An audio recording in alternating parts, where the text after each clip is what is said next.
Assalamualaikum warahmatullahi wabarakatuh. Kepada yang terhormat Bapak Wahyu Setiawan MPD selaku dosen mata kuliah Pendidikan Pancasila. Izinkan saya untuk mempresentasikan materi Pancasila sebagai landasan pengembangan ilmu. Sebelumnya, izin memperkenalkan diri, nama saya Nengtuti Nopianti dengan NIM 21210078. Saya dari Program Studi Pendidikan Bahasa dan Sastra Indonesia kelas A2. Nah, baik, yang pertama saya akan menjelaskan latar belakang. Pancasila digali dan diambil dari budaya bangsa Indonesia itu sendiri. Maka Pancasila mempunyai fungsi dan peranan yang sangat luas dalam kehidupan masyarakat berbangsa dan bernegara. Fungsi dan peranan itu terus berkembang sesuai dengan tuntutan zaman. Itulah sebabnya Pancasila memiliki berbagai predikat sebagai sebutan nama yang menggambarkan fungsi dan peranannya itu sendiri. Pancasila sebagai dasar nilai pengembangan ilmu, artinya kelima Pancasila merupakan pegangan dan pedoman dalam pengembangan ilmu pengetahuan dan teknologi. Nah, selanjutnya konsep Pancasila sebagai landasan pengembangan ilmu. Yang pertama, bahwa setiap ilmu pengetahuan dan teknologi atau disebut iptek yang dikembangkan di Indonesia haruslah tidak bertentangan dengan nilai-nilai yang terkandung dalam Pancasila.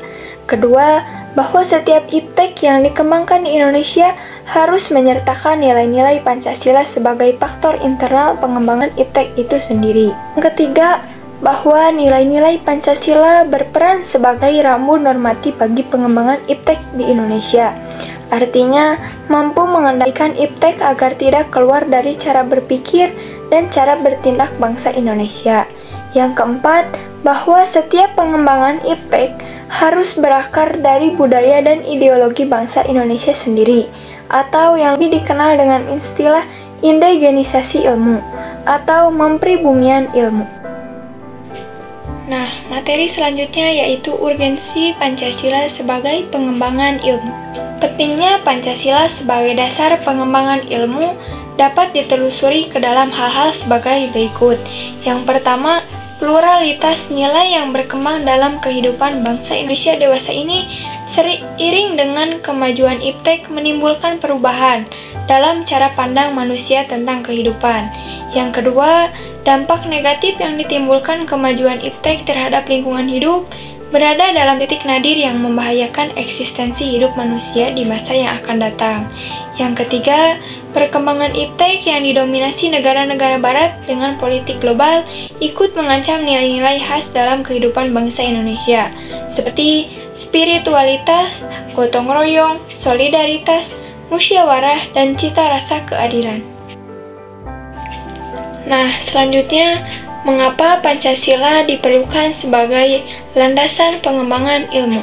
Yang pertama, kerusakan lingkungan yang ditimbulkan oleh iptek, baik dengan dalih percepatan pembangunan daerah tertinggal maupun upaya peningkatan kesejahteraan masyarakat, perlu mendapat perhatian yang serius.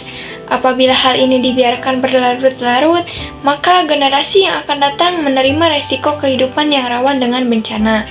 Yang kedua, penjabaran sila-sila Pancasila sebagai dasar nilai pengembangan iptek dapat menjadi sarana untuk mengontrol dan mengendalikan kemajuan iptek yang berpengaruh pada cara berpikir dan bertindak masyarakat yang cenderung pragmatis.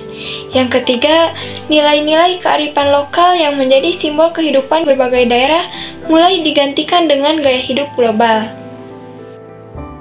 Selanjutnya, tantangan Pancasila sebagai dasar pengembangan ilmu. Pertama, kapitalis yang menguasai perekonomian dunia, termasuk Indonesia. Yang kedua, globalisasi yang menyebabkan lemahnya daya saing bangsa Indonesia dalam pengembangan iptek, sehingga Indonesia lebih berkedudukan sebagai konsumen daripada produsen. Yang ketiga, konsumerisme menyebabkan negara Indonesia menjadi pasar bagi produk teknologi negara lain yang lebih maju ipteknya.